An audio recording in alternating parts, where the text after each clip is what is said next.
Iniciar o devocional desta manhã.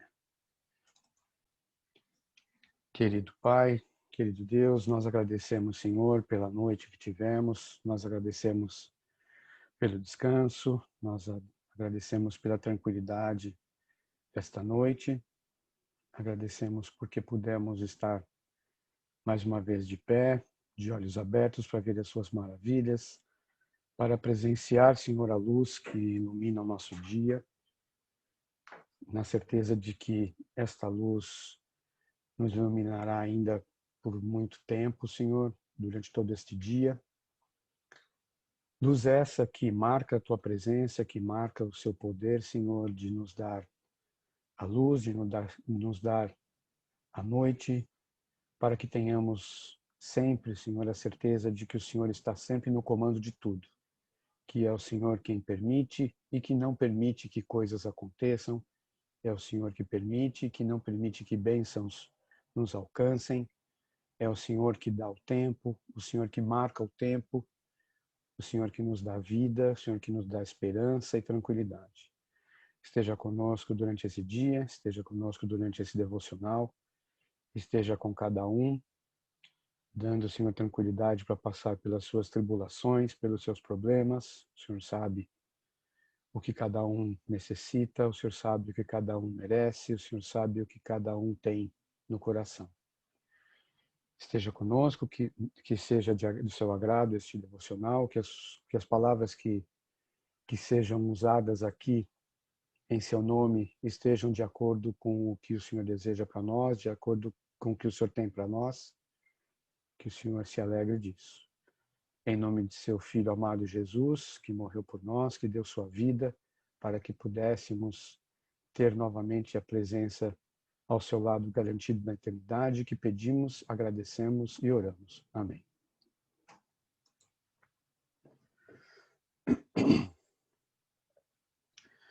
Hoje é tempo de louvar a Deus, e em nós agora habita o seu Espírito. Então é só cantar e a Cristo exaltar, e sua glória encherá este lugar. Vem louvar,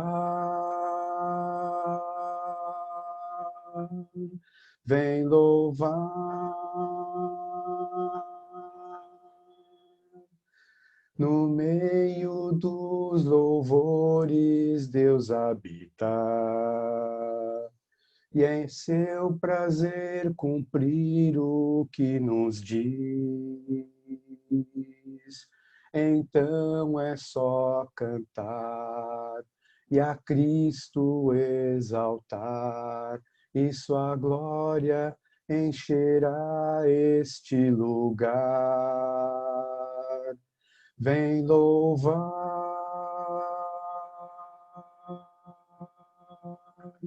vem louvar, vem louvar.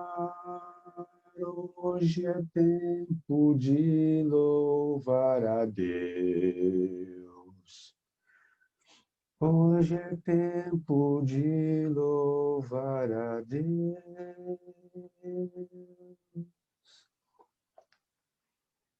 Amém. Eu invoco meu Senhor, digno és de ser louvado. Serei salvo dos inimigos. Senhor, vive, bendito seja a rocha e exaltado seja o nome do meu Salvador. Senhor, vive, bendito seja a rocha e exaltado seja o nome do meu Salvador. Quem é Deus senão Senhor? Quem é rocha senão o Deus? Revestir-me-á de força. Senhor, vive, Bendito seja a rocha e exaltado seja o nome do meu Salvador. Senhor, vive, bendito seja a rocha e exaltado seja o nome do meu Salvador.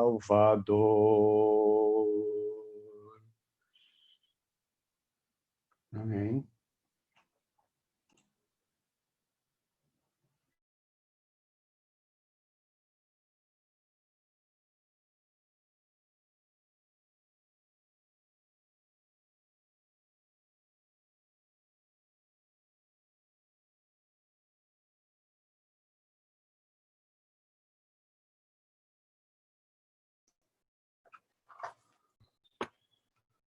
Bom dia a todos. Agora acho que todo mundo está me ouvindo.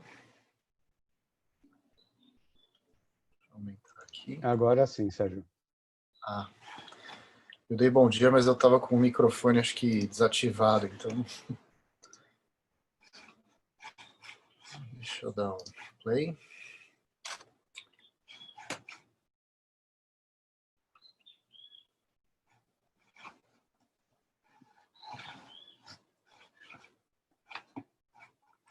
Então vai ter que ser assim.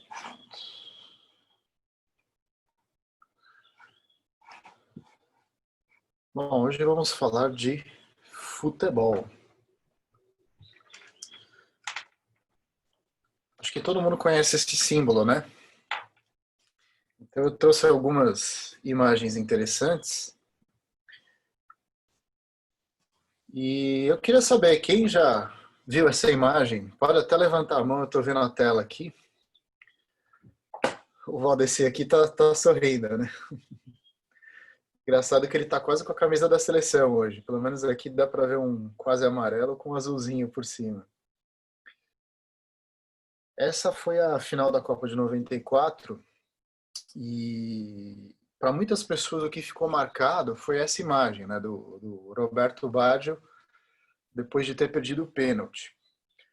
O Brasil esqueceu que provavelmente foi a final mais feia de todas as Copas do mundo e foi a única, né, até então, que tinha terminado com pênalti. A gente não sabe nem se vai ter mais Copa do Mundo daqui para frente nos mesmos moldes, mas foi uma vergonha para os dois times.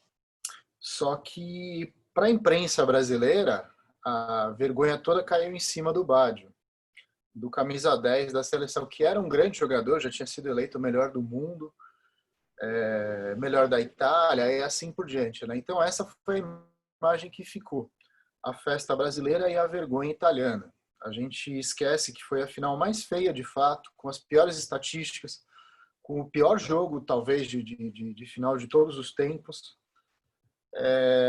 Mas o que ficou marcado foi a culpa de um pênalti perdido, né? Foi a tiração de sarro e daí para frente.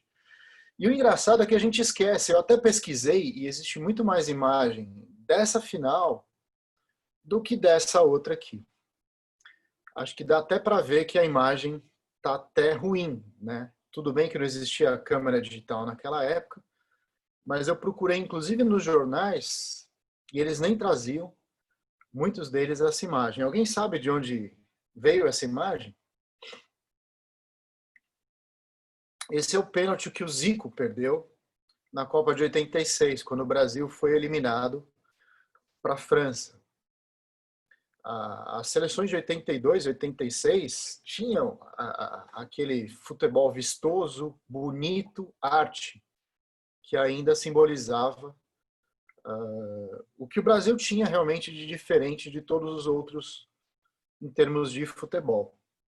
Então o fato do Zico e do Sócrates também ter perdido pênalti, né, nessa, não era nem final aqui, se eu não me engano eram quartas, oitavas de final, não trouxe tanto impacto quanto essa daqui. Né? E o brasileiro é engraçado, porque ele adora criticar os outros em termos de futebol, mas ele muitas vezes não reconhece os próprios erros. Né? O Tele foi crucificado por trazer o futebol arte. E daí para frente a gente só teve jogo feio. Infelizmente. Por mais que a Globo tente exaltar uma ou outra jogada do Neymar, do Ronaldinho Gaúcho, a gente só teve jogo feio dali para frente. Mas essa imagem ninguém lembra, a do Baggio todo mundo lembra. E aí eu quis resgatar uma de um pouco antes, tá? Que é essa daqui. Alguém reconhece esse sujeito? Quem reconheceu? O Valdeci sofreu, acho, nessa Copa, né? Esse é o Paulo Rossi. E ele tem tudo a ver com o assunto que eu queria tratar. A minha ideia original era falar só dele, mas eu quis trazer as duas imagens, tanto do Baggio quanto do Zico, dos pênaltis perdidos. Mas a imagem principal é essa, desse sujeito. Ele teve um jogo memorável contra o Brasil e funcionava assim. Ele marcava um gol, o Brasil marcava um, ele ia lá e marcava outro. Eu acho que eu vi e revi esse jogo. Eu era muito criança, né, quando aconteceu, mas depois eu vi de novo esse jogo. Eu li muito o que a imprensa brasileira falou e o que a imprensa italiana falou. E eu acho que funcionaria assim. Se o Brasil fizesse 10, esse cara ia fazer 11. Se o Brasil fizesse 100, esse cara ia fazer 101 nesse jogo. Eu nunca acreditei nessa questão de... A gente pode um dia falar de predestinação, né? Existem dois sentidos de predestinação, inclusive Paulo fala, né, sobre um. Mas se algum dia alguém fugiu desse sentido bíblico de ter um destino pré-determinado, talvez tenha sido esse sujeito, que era acabar com o Brasil. Mas o engraçado é a história dele. Ele, alguns anos antes, tinha sido preso. Ele foi proibido de jogar na primeira divisão e de jogar qualquer jogo oficial. Ele jogava em times de várzea na Itália. E mesmo se dizendo inocente, houve um escândalo lá, 27 jogadores chegaram a ser acusados, ele foi um deles, de manipulação de jogo, enfim. E ele até hoje diz que ele era desse problema inocente, ele tinha uma série de outros problemas. Mas esse sujeito acabou sendo liberado, tendo um contrato, e o louco do técnico da seleção italiana resolveu chamar ele para a seleção. Em tese era para ser o terceiro reserva, por isso ele estava vestindo o número 20, mas muita gente acha que foi uma forma do técnico da Itália despistar que ele ia ser o titular. Então, era um sujeito renegado, que não jogava há muito tempo, e que da noite para o dia foi convocado para a seleção italiana de futebol. A imprensa queria a cabeça do técnico, quando ele anunciou a escalação oficial para a Copa do Mundo, mas aí já era tarde demais para mudar a escalação, já não podia ser mudada, e para pedir a cabeça do técnico da Itália. E deu no que deu. Esse sujeito que foi escorraçado por toda a imprensa italiana, da mesma forma que muitos foram pela imprensa brasileira, acabou entrando em campo e sendo o principal jogador da Itália, e fez o que fez nesse jogo. Talvez nenhum jogador tenha tido uma atuação tão brilhante quanto esse cara chamado Paulo Rossi contra o Brasil. Eu tenho mais alguns números. Só pouquíssimos jogadores fizeram 3 gols contra a seleção brasileira. O primeiro foi o Marjanovic num 8-4 da Iugoslávia em cima do Brasil. Depois teve um Carlos Peucelli, aqui acho que foi 6-0 ou 6-1. Paulo Rossi, naquele 3-2, e mais recente Lionel Messi num 4-3. Tá? Pouquíssimos jogadores conseguiram fazer isso. E um deles foi o Paulo Rossi. E tem tudo a ver com o que eu queria falar hoje. Às vezes a gente fica mais preocupado com as imagens e com as impressões. A imprensa italiana estava mais preocupada com o louco de um técnico em chamar um jogador que tinha sido preso e ficou 2 anos sem jogar oficialmente futebol. Às vezes a gente se preocupa mais com uma seleção que perdeu do que com os nossos próprios erros. Às vezes a gente repara muito mais no físico do que no que é de fato. Às vezes nós nos preocupamos mais com os erros dos outros. Outro dia eu ouvi uma história de uma mulher numa congregação que ela ia falar para todo mundo: olha, o irmão lá estava orando de olho aberto. Olha, aquela irmã lá, ela não estava cantando lá o hino 153. Olha, aquele sujeito lá, ele nem trouxe a Bíblia. Graças a Deus eu não fazia parte da congregação dessa mulher, eu nem sei, mas enfim, eu vi a história. Então, ela estava mais preocupada durante o culto em apontar os erros do que, de fato, participar do culto na igreja. Então, ela tinha uma lista de erros de todos os outros, no culto, fora do culto, quem que fez o quê, quem que falou aquilo. E o que ela não se preocupava era da relação dela com Jesus. Então, Jesus deixou um grande mandamento, ele deixou vários, mas hoje eu queria trazer um único para a gente refletir. E eu pesquisei os mandamentos de Jesus. E quando a gente olha as cartas de Paulo, de Pedro, de João, a carta aos Hebreus, tem uma coisa muito interessante. Por exemplo, quando Paulo fala lá as recomendações para Timóteo, ele fala, olha, você vai tratar os mais velhos assim, você vai tratar as viúvas daquele jeito, você vai tratar os jovens assim, e assim por diante. Você olha uma das cartas de João, ele vai falar, né, sobre filhinhos, ele vai falar sobre também as pessoas mais velhas, as cartas de Pedro e assim por diante.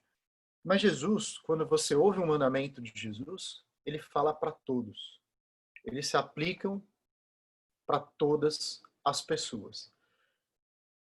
Até quando ele fala do jovem rico, ele fala de coisas que se aplicam às pessoas mais miseráveis. E aí eu quis pegar um desses mandamentos de Jesus, para que a gente refletisse hoje. Mateus 7, 1-5. Não julgueis para que não sejais julgados. Então, a primeira parte desse trecho da Bíblia é não julgue para que você não seja julgado. Por quê? Porque com o juízo que julgardes, sereis julgados, e com a medida com que tiveres medido, vos hão de medir a vós. Então, traduzindo, quando nós julgamos, nós nos condenamos. Quando nós apontamos o dedo para alguém, nós estamos apontando para nós mesmos. E aí ele continua.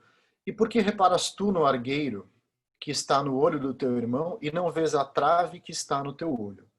Aqui foi um trocadilho acidental em relação ao futebol. Eu até trouxe a NVI, né? Aqui a trave é a viga. Mas como ilustração, vale a pena a gente lembrar do futebol. Às vezes nós estamos com um cisco no olho, mas nós temos uma tora que nos impede de ver. Às vezes o cisco só impede de ver um pouquinho, irrita um pouquinho o olho, mas às vezes nós colocamos uma trave no nosso olho. E isso nos impede de ver. Mas de ver o quê? De ver Jesus, de ver o amor de Jesus, de ver que nós não devemos julgar,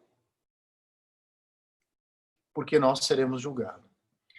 E ele diz, deixa-me tirar o argueiro do teu olho, estando ainda uma trave no teu. Hipócrita, tira primeiro a trave do teu olho, e então cuidarás em tirar o argueiro do olho do teu irmão.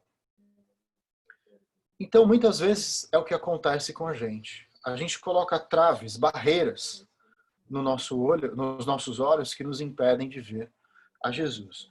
Então, quando nós julgamos alguém, nós estamos também deixando de olhar para Jesus. E não existe nada de errado em ajudarmos e corrigirmos os irmãos, desde que não seja um julgamento, desde que seja uma exortação sincera, como, por exemplo, Barnabé fazia. Tanto é que o seu nome era... o nome que ele recebeu, né, era pai da exortação.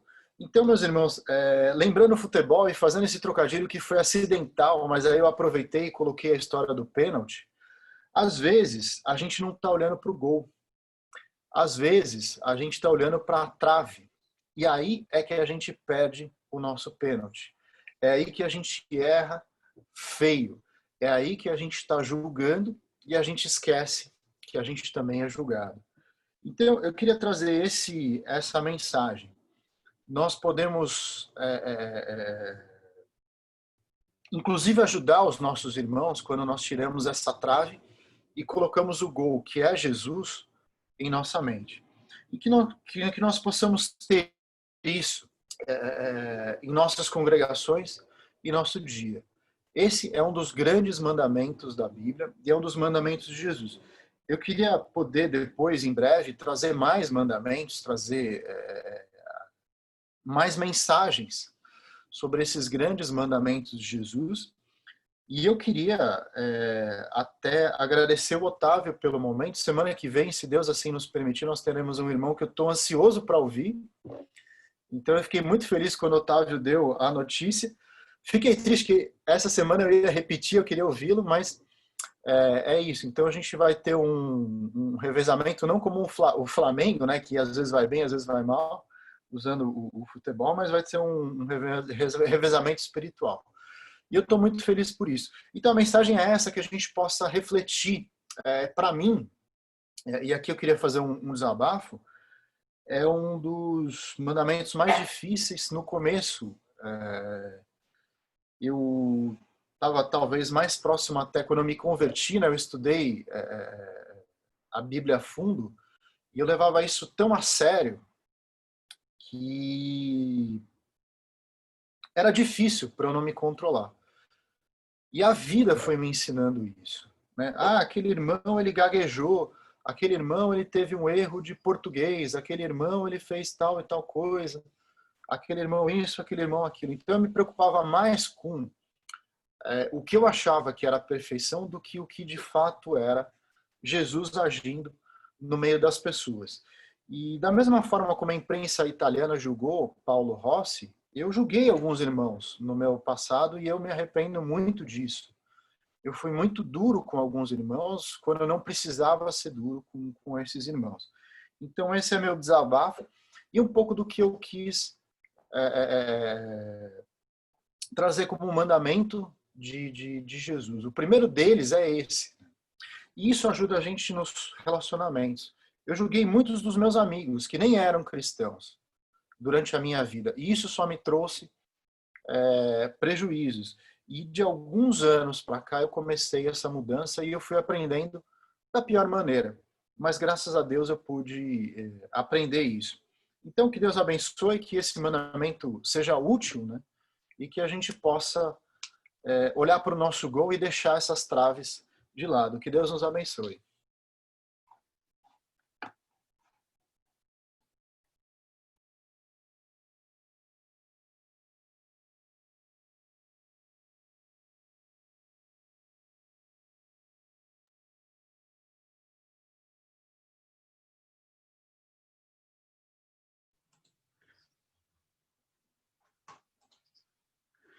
Vamos fazer mais um cântico e depois a oração final para encerrar o devocional de hoje. Ao orarmos, Senhor, vem encher-nos com teu amor, para o mundo agitado esquecer, cada dia a tua vida viver. Nossas vidas vem, pois, transformar, refrigério pra alma nos dá, e agora com outros irmãos nos unimos a ti em oração. Ao orarmos, Senhor, vem encher-nos com teu amor, para o mundo agitado esquecer, cada dia a tua vida viver. Nossas vidas vem, pois, transformar, refrigério pra alma nos dá, e agora com outros irmãos nos unimos a ti em oração.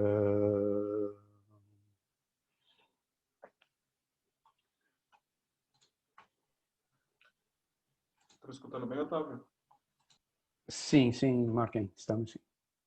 É que eu estou sem um foninho de ouvido hoje. Vamos orar, irmãos.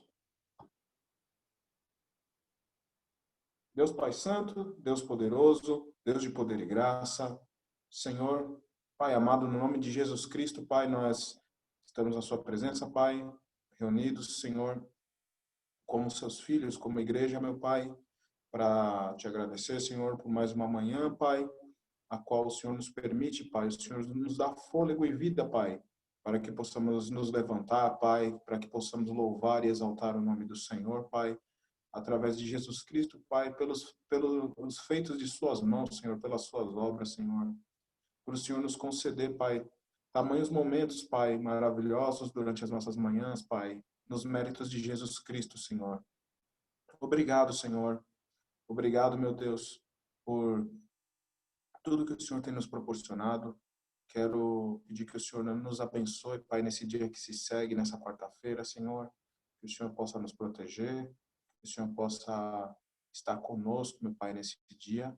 Que possamos, Pai, estar com a nossa mente e o nosso coração voltado ao Senhor, Pai. Que possamos refletir no Senhor, Pai, durante todo esse dia, Senhor. Quero também pedir, em especial, Pai, nessa manhã, pedir que o Senhor esteja com a Priscila, Pai, que o Senhor esteja cuidando dela, Senhor, que o Senhor esteja abençoando ela, Pai, nesses momentos de dificuldade, de incerteza que nós sabemos que é, Pai. Que dessa vida aqui nós não temos certeza de nada, Senhor. Mas no Senhor, Pai, podemos ter certeza de tudo. Certeza da nossa eternidade, Senhor, que o Senhor possa abençoá-la, assim como todos os nossos irmãos, Pai, que têm passado por problemas de enfermidade, Senhor. No nome de Jesus, Pai, que nós lhe pedimos e agradecemos. Amém.